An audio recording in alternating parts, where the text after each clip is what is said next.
From a tale of several swords to a near beef for a potato, for real. Join me as we explore how Chumlee hit the biggest jackpot for the Pawnstars. Just a reminder about our new giveaway. We're giving away the new iPad Pro or the new iMac Pro. The choice is yours. All you have to do is watch the full video, leave a like, comment the keyword hidden in the video, and make sure you're subscribed. It's that simple. 5. Set of samurai swords. What do you know about swords? I know that I don't know enough to buy them without calling somebody. You just bought those? Yes, I did. Didn't call anybody and spent over $3,800 on swords. Really? Swords, if we can be honest with ourselves for a bit, are freaking awesome. They're historical, were the main tool of war for countless ages, and when they have the right history, they are infinitely valuable. But they can also be faked rather easily. So you need to have a keen eye to make sure you don't get swindled. Especially if you're working at the gold and silver pawn shop, where certain people try and take advantage of the Pawnstars. Enter Chumlee, for a customer brought in a set of samurai swords one day. Chumlee was on duty, and he was truly amazed by them. And when he was looking at them, you could tell that he was totally taken with them. But there was a problem. He was so enamored with them that he didn't consult with another person or expert about them. Rather, he bought the set of swords for $4,000. Sure enough, when the Harrisons found out what Chumlee had done, they weren't happy. All of them thought they were fakes, and Rick Harrison was so mad about this that he brought in an expert to do damage control and see how much money Chumlee had again lost them. And that there is where the twist came in. They were real.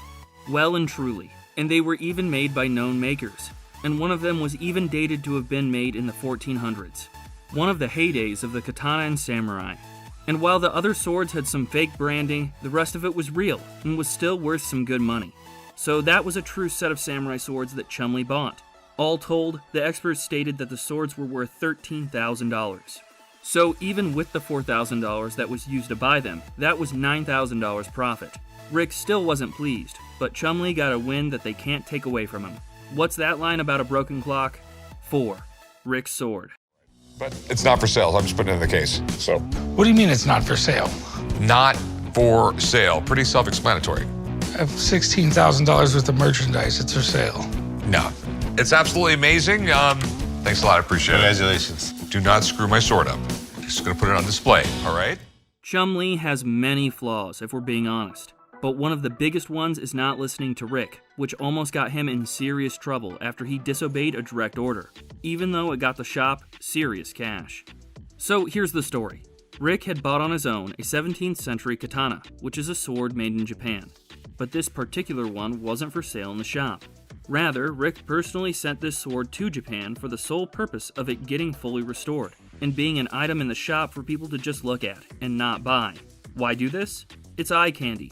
And it gets people thinking that if they have this in the shop, there could be many items of this quality there as well. And honestly, there is at the shop. Getting back to what happened. The status of the sword was made very clear to both Chumlee and Corey, who were there when the sword was returned to Rick. He noted that the sword itself was around $35,000 in terms of worth now, and was not to be sold under any circumstances. So how did Chumlee screw this up? Simple. It happened when a man by the name of Dana White entered the gold and silver pawn shop. If you somehow don't recognize that name, he's the man who helps run and promote the UFC, one of the most popular combat sports on the planet, and one that has made Dana White very rich over the years. Dana White came to the store because he was looking for a classic sword to buy, and Chumlee didn't hesitate 1 second to offer up Rick's sword. Shocking, I know. In terms of the deal itself, he only got $30,000, which is a loss of $5,000. But he got Dana White to purchase another $30,000 worth of other swords, thus increasing the profits made. So overall, he did well, and proved he can negotiate even with a tough businessman like Dana White. Plus, when Rick asked Dana to come back to talk about the sword he wasn't supposed to buy, Rick got him to buy another sword for $9,000. So, was this a true victory for Chumlee? Yeah, it was. Rick didn't kill him, and the store got money. So, take the win and run, Chumlee. 3. Tupac's BMW.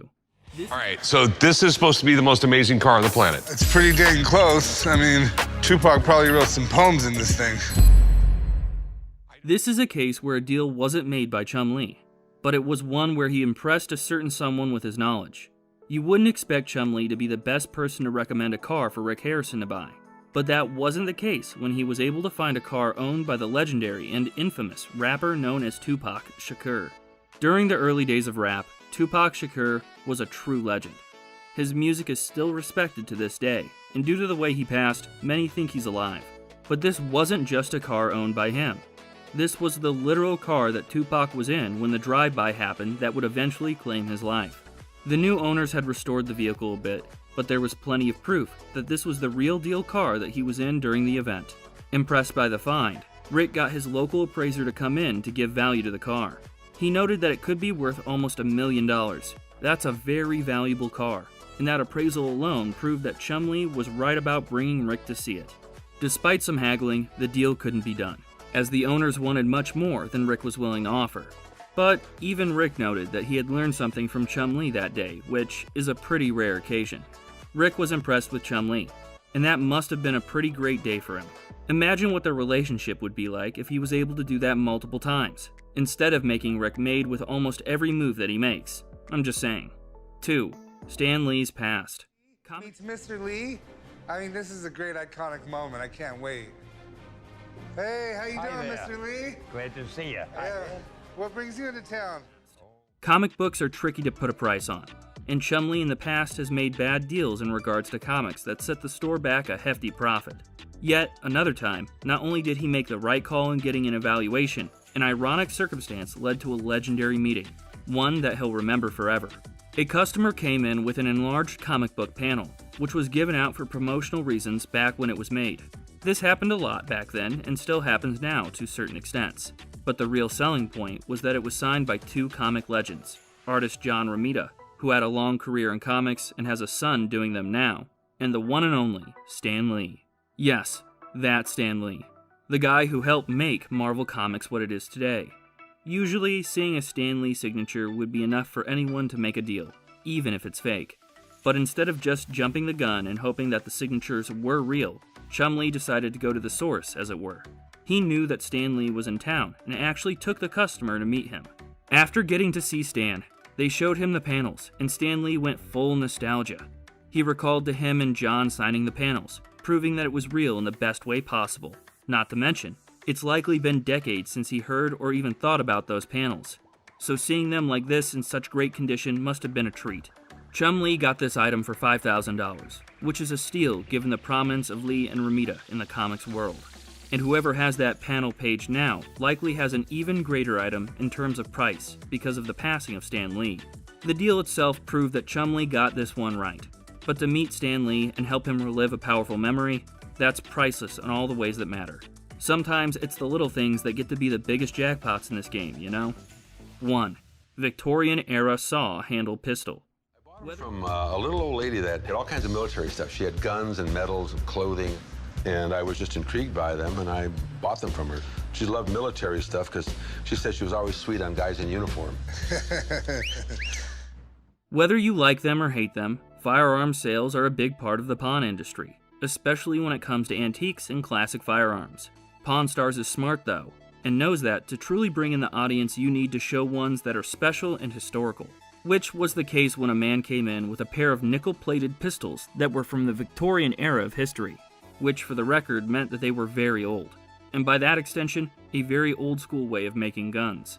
For example, these guns were ones with percussion caps, which meant that they were rather advanced pistols for the time, as it made them more reliable to fire than previous firearms of the period.